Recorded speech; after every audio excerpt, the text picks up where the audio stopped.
Elaborate करना होगा। Bio E3 policy जो है, agriculture for economy environment and ये खुद से पढ़ लेना, ये कुछ ज्यादा इंपॉर्टेंट नहीं है, बट एक बार को आप पढ़ लेना, रीड कर लेना बायो E3 पॉलिसी। मतलब है इंपॉर्टेंट क्योंकि ये न्यूज में है, but have a cursory reading, इसमें कुछ ज्यादा बताने को है नहीं कि कुछ ऐसा टेक्निकल है इसमें। इसमें बस ये address the challenges by the medicine, agriculture, environment and industrial manufacture, ठीक है। फिर उसके बाद आते हैं एग्रीकल्चर, दिस इज इंपॉर्टेंट आपके बोथ ऐसे की केस में कोई भी ब्रॉडली कोई क्वेश्चन आए एग्रीकल्चर पे तो आप कैसे करो।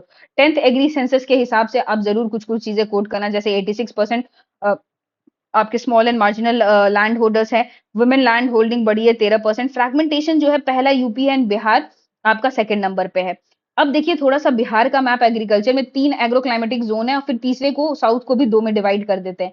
तो आपका 2011 सेंसस के हिसाब से 88% जो है पॉपुलेशन एग्रीकल्चर्स में है। अभी देखिए मिलेट महोत्सव है, आम महोत्सव है, mega food park Muzaffarpur and Khagaria में है, कोटिया विलेज ऑफ समस्तीपुर ये ऑर्गेनिक विलेज है, 6th इन वीट प्रोडक्शन है, 6th इन राइस प्रोडक्शन है, 2nd इन जूट प्रोडक्शन है, 5th इन मेज है, मैंगो, लीची, पोटैटो, फर्स्ट इन मशरूम है, फिश प्रोडक्शन में मधुबनी आ गया, मखाना में भी हम लोग फर्स्ट है, राइस सिलो बना है बक्सर एंड कैमूर में। तो ये देख रहे, ये प्री फैक्ट्स ही है, लेकिन मैं इसे एग्रीकल्चर में डाल रही हूँ। अब इंडिया के पर्सपेक्टिव में देखो, वेजिटेबल में सेकंड है, फ्रूट्स में सेकंड है, मिलेट में फर्स्ट है, पल्सेस में हम लोग सेकंड है, कॉटन में भी हम लोग शायद सेकंड है, ठीक है। तो ये चीजें हैं, एग्रीकल्चर का इंपॉर्टेंस है, ये डेटा फैक्ट्स हो गया। अशोक दलवई जब भी आए एग्रीकल्चर का तो अशोक दलवई हो गया, MS स्वामीनाथन हो गया, जब आपका उसकी बात करते हैं PDS में होता है तो फिर शांता कुमार कमेटी, FCI की बात करते हैं तो शांता कुमार कमेटी हो जाती है, ठीक है। तो और जब MSP की बात होती है तो MS स्वामीनाथन की बात आ जाती है। तो Ashok Dalvi is very important, जब भी एग्रीकल्चर आए तो इनका नाम जरूर कोट करना।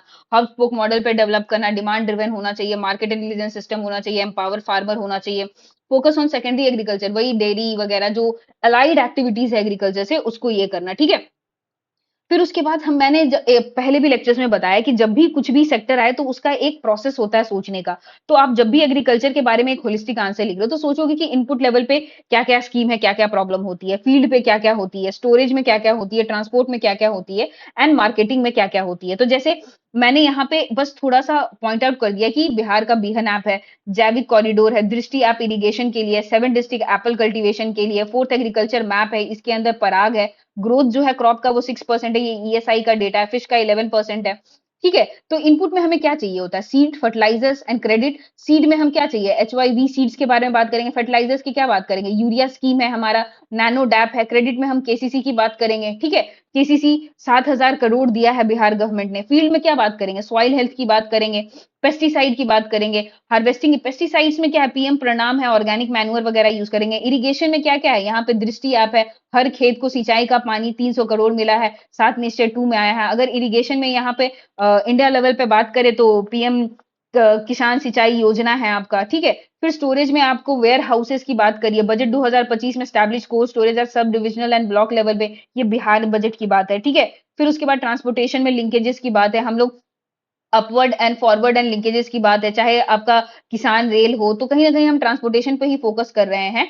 एंड फिर डिस्ट्रीब्यूशन का भी हम ई नाम ग्राम्स, ठीक है, ई नाम या ई ग्राम्स की बात करते हैं, APMC मंडी की बात करते हैं, वो सारे मार्केटिंग की चीज है, ठीक है।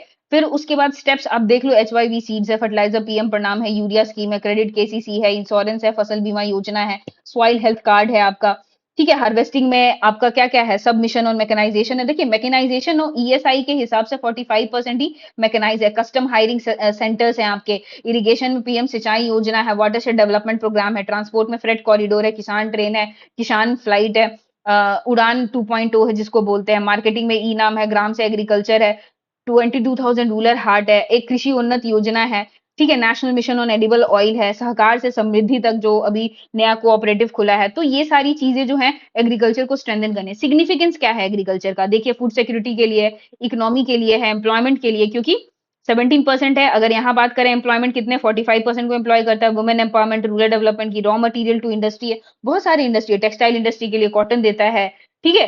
तो ये आपको रॉ मटेरियल प्रोवाइड करता है, या FMCG जो है उसके लिए भी देता है। एक्सपोर्ट में 8th है इंडिया का रैंकिंग, पॉवर्टी और स्मॉल विलेज प्रोग्राम के लिए भी ये बहुत ज्यादा इंपॉर्टेंट है। चैलेंजेस क्या है? स्मॉल एंड मीडियम फार्मर है आपका 86%, 10th एग्री सेंसस के हिसाब से। मैकेनाइजेशन बहुत ही कम है, 45% है। इरिगेशन क्या है? मानसून डिपेंडेंट है हम लोग, इसीलिए हम लोगों का वो दिक्कत होता है, क्योंकि अगर मानसून कम हो गया तो कहीं ना कहीं हमारे प्रोडक्ट स्टोरेज का भी आपको पता है, कोल्ड स्टोरेज बहुत ही कम है। आप बहुत सारे ऐसे वीडियोस देखते होंगे जहां पे कि अनाजें सड़ रही हैं। क्लाइमेट चेंज भी है, क्योंकि India is susceptible to climate change according to 6th IPCC report है। इंडिया इज मतलब susceptible to climate change more than any other countries है, ठीक है। ओशियाना कंट्रीज है, नहीं इंडियन है। चैलेंजेस वही है, सेम चीज मैंने बोल दिया है जो वहां पे चैलेंजेस यहाँ पे हम लोगों ने बात की है। तो लेकिन बस इसको मैंने climate change, economic, social, technological and policy, ये वाली बात की है।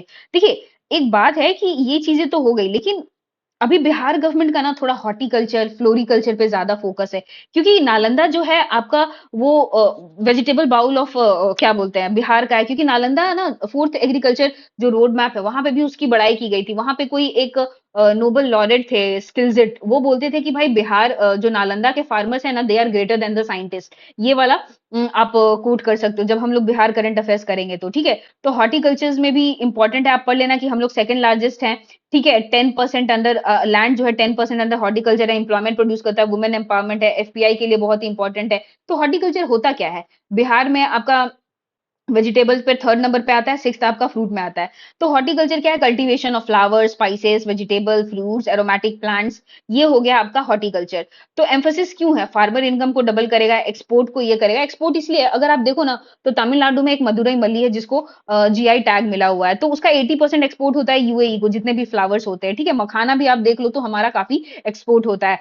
न्यूट्रिशनल है आपका बहुत ही ज्यादा, वेजिटेबल्स एंड फ्रूट्स होगा तो। फिर उसके बाद है फेवर क्लाइमेट चेंज। कहीं ना कहीं हॉर्टिकल्चर जो है, अगर देखा जाए लोकल वेजिटेबल्स एंड फ्रूट को प्लांट करे, तो कहीं ना कहीं वो एग्रो क्लाइमेट या जो माइक्रो क्लाइमेट को उसको करता है। अगर आप देखोगे ना तो वो फॉरेस्ट कवर को भी बढ़ाता है। जैसे हरियाणा में किनाऊ का फॉरेस्ट होता है, किनुआ जो होता है ऑरेंज कलर का होता है, जनरली हम लोग ऑरेंज के साथ उसको कंफ्यूज कर देते हैं, तो वो काफी ज्यादा वहां पे हरियाणा में होता है और वो फॉरेस्ट कवर के अंदर आता है। तो वो फॉरेस्ट कवर को भी, लोकल फॉरेस्ट कवर को भी इंक्रीज करता है। सेकेंडरी एग्रीकल्चर के लिए बहुत ही इंपॉर्टेंट है, वुमेन एम्पावरमेंट के लिए होता है, रॉ मटेरियल टू एफपीआई होता है। मिशन क्या क्या है? Mission of integrated development of horticulture, MIDH। अब तो ये अंदर आ गया है कृषि उन्नत योजना के अंदर। हॉर्टिकल्चर क्लस्टर डेवलपमेंट है, चमन ऐप है जो साइंटिफिक मेथोडोलॉजी है, मेगा पार्क है, कोल्ड स्टोरेज है, किसान रेल है, उड़ान 2.0 है, एफपीओ है। चैलेंजेस क्या क्या है? देखिए, अब तो हम एक्सपोर्ट करना चाहते हैं हॉर्टिकल्चर के थ्रू, तो ग्रेडिंग एक प्रॉब्लम हो सकता है, सर्टिफिकेशन एक प्रॉब्लम हो सकता है, फाइटोसैनिटरी। अभी रिसेंटली या एक साल के अंदर की बात है जहां पे टर्की ने ना मैंगो को लेने से मना कर दिया था due to phytosanitary method. Forward and backward linkages की थोड़ी प्रॉब्लम है, क्योंकि देखिए इनकी जो सेल्फ लाइफ होती है ना थोड़ी कम होती है, तो इनको मार्केट में पहुंचाना बहुत ही इंपॉर्टेंट हो जाता है। इसीलिए हॉर्टिकल्चर के बारे में हम लोगों ने ये पढ़ लिया। ऑर्गेनिक का क्या है? ऑर्गेनिक के अंदर अगर आप देखा जाए तो इकोनॉमिक सर्वे बोलता है कि 59 लाख हेक्टेयर जो है, क्योंकि देखिए मोस्टली जो हमारे स्मॉल एंड मार्जिनल फार्मर्स जो हैं वो आपके स्मॉल एंड मार्जिनल ही है, तो उनके पास बहुत ज्यादा हाईटेक नहीं है, इसीलिए वो ऑर्गेनिक ही ज्यादा रहते हैं। तो 59 लाख हेक्टेयर जो है हमारा ऑर्गेनिक फार्मिंग के अंदर है। सिक्किम आपको पता है फर्स्ट स्टेट है जो कि फुल्ली ऑर्गेनिक है। अगर बिहार की बात करें तो 30,000 हेक्टेयर जो है ऑर्गेनिक फार्म है। हम लोग जैविक कॉरिडोर जो 13 डिस्ट्रिक्ट में अप्लाई करने की बात करते हैं। तो idea of cultivating crop and raising life stock in such a manner it emphasises on ecological balance and sustainable development. Characteristic क्या है? मेंटेन सॉइल हेल्थ है, यूजिंग इनसॉल्युबल न्यूट्रिएंट। देखिए इनसॉल्युबल न्यूट्रिएंट का क्या होता है, जैसे नैनो डैप वगैरह का क्या है ना कि वो स्लोली एब्जॉर्ब होंगे, तो वॉश अवे होने का बहुत ही कम चांसेस हो। जब स्लोली एब्जॉर्ब होंगे तो अपटेक जो होगा प्लांट का वो काफी अच्छे तरीके से हो जाएगा, इसीलिए कम अमाउंट में भी ना ज्यादा काम हो सकता है। Effective recycling of organic material, extension management जैसे लाइफ स्टॉक हो गया, ठीक है। तो वो सारी चीजें हो जाएंगे। फायदा आपको पता है, इकोलॉजिकल है, सॉइल हेल्थ मेंटेन करेगा, पोल्यूशन रिड्यूस करेगा, रिसोर्सेज क्या है, वाटर को एनहांस करेगा, न्यूट्रिएंट को भी एनहांस करेगा, एनर्जी कम लेगा। इकोनॉमिक आपको पता है इको टूरिज्म की तरह ही वो काम कर सकता है। फिर उसके बाद है इनिशिएटिव क्या है? सॉइल हेल्थ कार्ड है, परंपरागत कृषि योजना है, पार्टिसिपेशन गारंटी स्कीम है, ये अपेडा का है, जैविक खेती पोर्टल है, अपेडा है, ठीक है। चैलेंजेस क्या क्या है? देखिए लो कवरेज है पहली बात तो, फार्मर रिलक्टेंस है, आपको पता है छोटा फार्मर है उसको क्या पता ऑर्गेनिक क्या है, नॉन ऑर्गेनिक क्या है, ठीक है। फिर उसके बाद डिमांड सप्लाई गैप है। देखिए जो ऑर्गेनिक के लिए क्रेव करते हैं, अब जो हमारा जो बेसिकली मिडिल क्लास है वो बहुत ही ऑर्गेनिक के पीछे नहीं जा सकता, बहुत ही एलीट क्लास होते हैं वो वीगन जाते हैं, वो ऑर्गेनिक जाते हैं, तो ये डिमांड सप्लाई का थोड़ा गैप है। क्वालिटी एंड सर्टिफिकेशन जो हॉर्टिकल्चर में है। फिर उसके बाद इनिशियल इनपुट कॉस्ट ना ऑर्गेनिक कॉस्ट में बहुत ही ज्यादा ज़्यादा होता है। तो वही वे फॉरवर्ड में वही करेंगे कि अवेयरनेस बढ़ाएँगे, एक्सटेंशन सर्विसेज़ देंगे, ऑर्गेनिक के लिए और सपोर्ट देंगे, ठीक है?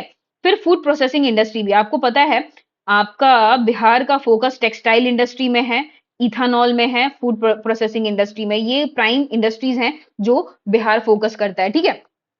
तो फूड प्रोसेसिंग इंडस्ट्री की अगर हम बात करें तो second largest farm produce after China vegetables और ये में है। वैल्यू ऑफ एग्रीकल्चर में 10.9% एक्सपोर्ट है। Three pillars of agri export policy क्या है? Doubling the agriculture export to 100 billion है। पहले 2030 तक 60 बिलियन था। डाइवर्सिफाई एक्सपोर्ट बास्केट है। Promote novel indigenous and organic agriculture है।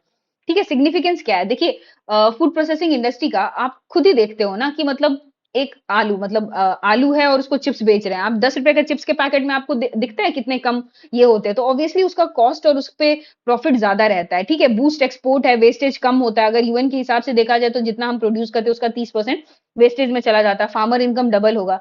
अब एक टमाटर बेच रहा है और एक जो टोमेटो सॉस बेच रहा है, तो मार्जिन किस पे ज़्यादा होगी? बट ऑब्वियसली टोमेटो सॉस पे ज़्यादा होगी। डाइवर्सिफिकेशन ऑफ फूड होगा, फूड सिक्योरिटी को भी ये करेगा, रूरल वुमेन को, क्योंकि देखिए, जो फूड प्रोसेसिंग इंडस्ट्री है, जो छोटे-छोटे हैं, वो कहीं न कहीं लोअर स्ट्रैटा एंड वुमेन के लिए ही हेल्प करता है एंड सस्टेनेबल डेवलपमेंट की भी बात करते हैं। प्रॉब्लम क्या-क्या है? देखिए, प्रॉब्लम इंडस्ट्रियल लेवल पे क्या है? अनऑर्गनाइज्ड है, 86% हमारा अनऑर्गनाइज्ड है, लैक ऑफ मॉडर्न टेक्नोलॉजी है, क्योंकि अब छोटे-छोटे अचार, पिकल, पापड़ बनाने वाले वो कितने ही मॉडर्न टेक्नोलॉजी अडॉप्ट कर लेंगे। एंट्री बैरियर क्यों है? क्योंकि देखिए, जब फूड प्रोसेसिंग इंडस्ट्री है तो कुछ-कुछ कैपिटल लगाना पड़ता है, इसीलिए इनिशियल कॉस्ट बहुत ही हेवी होता है। लैक ऑफ ह्यूमन रिसोर्सेज है, लैबोरेटरीज की लैकिंग है, क्योंकि अगर टेस्टिंग होगी, अगर आप एक्सपोर्ट का मोटिव रखते हो तो उसका सर्टिफिकेशन, ग्रेडिंग, टेस्टिंग होना बहुत ही ज़रूरी है। स्टोरेज फैसिलिटी भी होना बहुत ज़रूरी है। Gap in supply chain, poor management eight primary agriculture and policy है, प्री प्रोसेसिंग लॉसेस है, बहुत ज्यादा लॉसेस है, आपका इंफ्रास्ट्रक्चर नहीं है, स्टोरेज फैसिलिटी नहीं है। तो ये जो वेजिटेबल्स फ्रूट है जिससे हम बात कर रहे हैं फूड प्रोसेसिंग इंडस्ट्रीज की, वो कैसे होगा? ठीक है, no uniform quality and standard की बात करते हैं। अब यहाँ पे स्टेप्स क्या क्या है? एफडीआई है 100% ऑटोमेटिक रूट से। ई कॉमर्स में जो है आपका, वो गवर्नमेंट रूट से है। स्कीम्स क्या-क्या है? पीएम फॉर्मलाइजेशन स्कीम है, पीएलआई स्कीम है, प्रायोरिटी सेक्टर लेंडिंग है, टॉप टू टोटल मॉडल है, पीएम फिर उसके बाद पीएम समाधान है, ठीक है? पीएम संपदा योजना है, सॉरी पीएम संपदा योजना है, ये सेंट्रल सेक्टर स्कीम है आपका। स्पेशल फंड बाय नाबार्ड जो है 20,000 करोड़ एस्टैब्लिश हुआ है। तो अब मेगा फूड पार्क भी है, ठीक है? तो मेगा फूड पार्क क्या करती है? जैसे फार्मर ग्रुप है, सेल्फ हेल्प ग्रुप है और एफपीओज है, तो यहाँ कलेक्टिंग सेंटर्स होती है। ये मैंने एक दिखाया, लेकिन ऐसे मल्टीपल कलेक्टिंग सेंटर होंगे। फिर वो आपका प्राइमरी प्रोक्योरमेंट यूनिट को देंगे और फिर वो प्राइमरी प्रोक्योरमेंट यूनिट ये मेगा फूड पार्क को देगा। यहाँ पे प्रोसेसिंग होगा, कुछ एक्सपोर्ट होंगे, कुछ डोमेस्टिक है। तो ये डायग्राम आप जरूर बनाइएगा मेगा पार्क का। मेगा फूड पार्क बिहार में कहाँ खुला है? एक मुजफ्फरपुर में और एक खगड़िया में। ये याद रखिएगा। वेज क्या है? यूज ऑफ एआई है, स्मार्ट फूड प्रोसेसिंग यूनिट है, इंफ्रास्ट्रक्चर डेवलपमेंट है, फॉरवर्ड एंड बैकवर्ड लिंकेज है, ये अशोक दलवाई कमेटी की बात है, जीरो वेस्ट प्रोसेसिंग है, कम्युनिटी बेस्ड इन्वॉल्वमेंट है, ठीक है? तो ये हो गया आपका इकोनॉमी का करंट अफेयर्स। मैं एक बात बताती हूँ कि ये आप ना जीएस 1 के समय में भी पढ़ गए, आपको नहीं पता हंगर वो 1 में पूछेगा या 2 में पूछेगा, ठीक है? या ह्यूमन डेवलपमेंट इंडेक्स 1 में पूछेगा या 2 में पूछेगा। फिजिकल इंडेक्स तो चलो ठीक है, वो 2 में पूछ सकता है, लेकिन एक बार इसको कर्सरी रीडिंग से ज़रूर देखिएगा। ठीक है? अगर ये आपको वीडियो अच्छी लग रही है तो प्लीज़ लाइक करें, सब्सक्राइब करें एंड